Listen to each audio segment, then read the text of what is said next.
Hey, what is going on, guys? This is DK. Back at you with another video here to break down the Monday Night Showdown slate between the Seahawks and the 49ers. A couple of things before I get the video. We're now over 2.1 thousand subscribers now. Thank you guys all so much for all the support.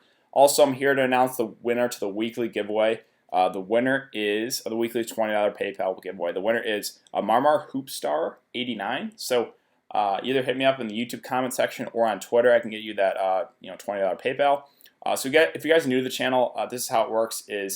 All you have to do is do a like and a comment in the video. It's one entry into the giveaway. Max one comment though per video. It starts in my Monday Night Showdown video, so this video tonight. We'll go throughout the week and we'll end up my Monday Night Showdown video next week. So however many videos I've uploaded for the week, you end the giveaway that many times. Say if I have 10 videos uploaded for the week, you end the giveaway 10 times. And the winner receives $20 PayPal for myself. So again, this will continue on to next week. I know this is not sponsored by anyone. It's just me giving back to you guys. So I really do appreciate all the support. Well, with that out of the way, let's jump in the video. So I do apologize for not uploading a video for the Sunday Night Showdown slate. I was under the weather and just kind of bedridden all day, but feeling a little bit better right now. But let's before we get into the prices, let's look at the over/under and the spread, and then we can get into some snap counts, and then we can get over the prices. So the over/under right now is sitting at 48, so slightly on the higher side. San Francisco is favored by 6. It's always tough, at least I don't like seeing the 49ers on a showdown slate because at least for the snap counts, they're kind of all over the place for running backs, wide receivers, and stuff. So they're kind of a headache team, but yeah, let's look at Seattle first. So Seattle, a little bit more simple here. We got Chris Carson is really the workhorse back now. He's playing 80 to 85% of the snaps with Rashard Penny. Rashard Penny kind of picking up the rest there. As far as the wide receivers go, it's really Lockett and DK Metcalf basically playing the whole game, with Jerron Brown and David Moore kind of splitting the number 3 role. We do have Josh Gordon is active for this one. We don't know if he's going to play a role, so that will be something we have to monitor into Monday. And then as far as the tight end situation goes, Disley's obviously out for the season. Jacob Hollister played an 80% of the snaps that last game, while Luke Wilson went down to 23%. So it looks like Jacob Hollister's kind of taken over as that number 1 tight end role. Now we get to the 49ers. So this is a little bit more of a headache here. Running backs, normally they ran a 3-headed monster. Mostert got injured. He's listed as questionable. He only played in 3% of the snaps last game. And they kind of just rolled with Tevin Coleman and Matt Breida. So Tevin Coleman is still kind of their lead back, but they will give Breida a lot of work as well. As far as wide receivers go, so this is where it kind of gets tricky. Emmanuel Sanders is going to play like 80-90% snaps. He's going to be out there maybe the whole game. Besides that, it's a little bit of a headache. So Deebo Samuel looks like kind of the clear number 2 guy now, playing at like 60 to 70% of snaps. We have Dante Pettis a bit here, played in 30% back-to-back weeks. Kendrick Bourne, 30%. Then Richie James a bit here, like 15 to 20%. So they utilized 5 wide receivers last game. Sometimes they even ran 6, but yeah, that's kind of the snap counts there for San Francisco. As far as tight ends go, George Kittle got ruled out, or he's doubtful, so don't expect him to go. So it looks like Ross Dwelley is going to be the number 1 tight end. He played in 70% of the snaps with Levine Toilolo kind of playing the backup role.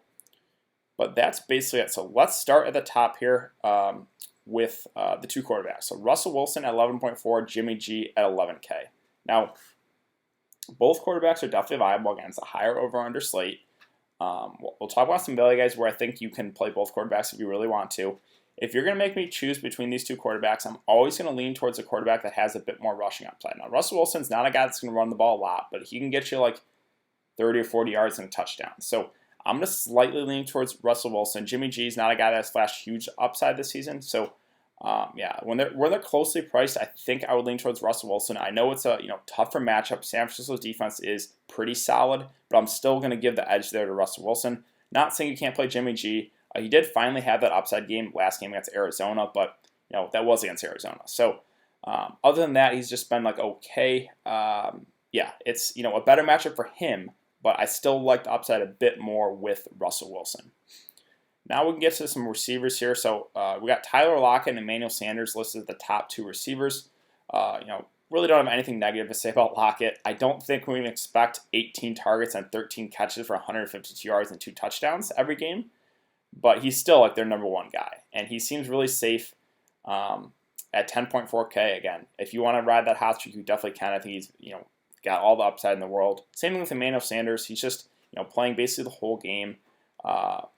Last game, 9 targets, 7 catches, 112 yards. He's Jimmy G's kind of go-to guy now with no George Kittle. So definitely think that's a slight boost to Emmanuel Sanders. So yeah, I really don't have a whole lot of negative things to say about either Lockett or Sanders, just whether or not you can fit those guys in your lineup. Again, George Kittle doubtful. Chris Carson is the workhorse now. Again, not necessarily the best match against San Francisco, and the downside with him is he's not a guy that will get involved in the passing game a lot. Now he will get a couple catches here and there, but the positive is he's basically gonna play the whole game. The negative, he doesn't get involved a lot in the passing game. Again, he'll get a couple catches, but 8.6K is fairly priced. I don't know if I'll go there in this slate because I just think I like the upside a bit more than some other guys. But if you feel strong about Carson, you can definitely go there. Now, as far as the San Francisco running back situation, is kind of an even split with right now Tevin Coleman and Breida. Mostert might be back, so that'd be a slight downgrade of those guys. 8.2K for Coleman versus 6.2 for Breida. I think both have similar upside, so I guess I would take Breida on the 2K discount. But yeah, like I said, neither are gonna be the workhorse. But San Francisco does like running the ball, and they do have a couple O linemen coming back as well as Kyle Juszczyk, so that's very good for the running game. So Tevin Coleman versus Matt Breida, it's very close. Again, if you're gonna make me choose, I guess I would lean towards the price discount with Matt Breida. As far as DK Metcalf, kind of at 7.8K, he's had a big game in the last game against Tampa Bay. He's got that big play upside in him. It's been a little bit up and down, but don't mind him here. I think I would rather just pay the extra couple thousand for a guy like Lockett or Sanders versus Metcalf. But if you don't have the salary for him, you can definitely go to a guy like DK Metcalf. Again, he does have that big play upside in him. Then we kind of get to the mid tier here. So Josh Gordon, 5.4K. This is the big question mark. He's not listed on the injury report. Pete Carroll wouldn't outright confirm if he would play. Sorry about that. So we don't necessarily know what his workload is going to be like. So this is the big question mark. I think this is the gamble. If you want to gamble on Josh Gordon, you can. I think if he plays like 70-80% of the snaps, he can crush his salary. But we don't know that. So hopefully we get some clarity going into tomorrow on what his role is going to be. So again, this right now is the big question mark. The 49ers defense, they have been great. Besides the game against Arizona, only put up 3 fantasy points. But other than that, they've been really, really solid. So I think they're very viable as a defensive play, or as a defense. Normally, like on these showdown sites, I only play like one lineup. So I just never get excited about playing the defenses. But if you're a guy that's making multiple lineups, 100%, 49ers are definitely in play. Again, they're one of the better defenses in the league.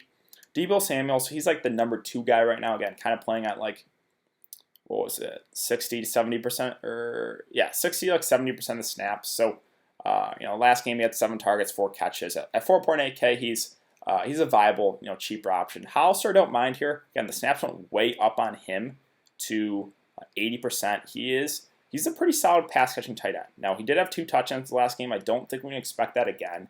But still, 6 targets, 4 catches. So another guy that's in the cheap range that you can definitely consider. Like playing these guys, these cheaper guys can get you those guys up top. So we got to take some shots in the slate. Don't mind either Samuel or Hollister there at 4.8 and 4.6. Good ones was a healthy inactive. Kind of expect the same thing again here for this game. Mostert, again, he's listed as questionable. I just don't know if I would go there even if he's back. I think I would rather just pay a little bit extra for guys like Matt Breida and Tevin Coleman versus Mostert there. The 2 kickers, again, you can always play one in GPP lineup. I think, again, the kickers have like 10 to 15 fantasy point upside on the high end. I wouldn't play both in a GPP lineup, especially in a game that has a 48 over/under. But both are definitely viable. Dante Pettis, so this is where it kind of gets to the dart throw area in this price range. He played on 30% of snaps last couple of games. I assume we kind of get the same again. So can he catch you like a touchdown on 30% of the snaps? Of course he can, but it's riskier. So again, we're kind of in the range of the dart throws. The Seahawks defense is okay if you want to go there. Rashad Penny, the snaps are like probably 15 to 20%. I just don't think we have to go there on this slate.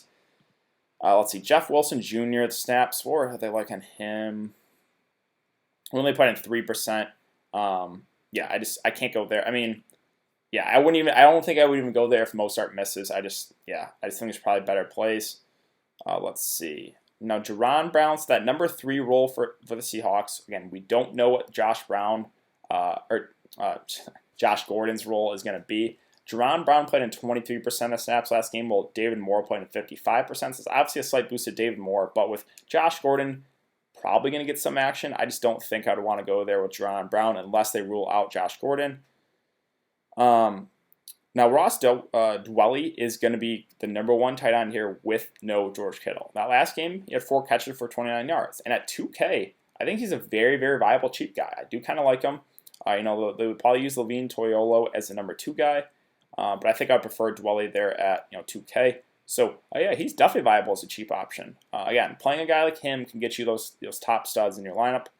David Moore, so the snaps went up on him, right, from 49 to 55%. So he's almost playing like basically playing half the game. But we have Josh Gordon, the big question mark. Now, if Josh Gordon gets ruled out or they don't use him, then I would definitely consider David Moore as cheap play. If Josh Gordon's going to play, I think we just cross out that number 3 guy with like David Moore and Jaron Brown. I don't even think I would consider those guys.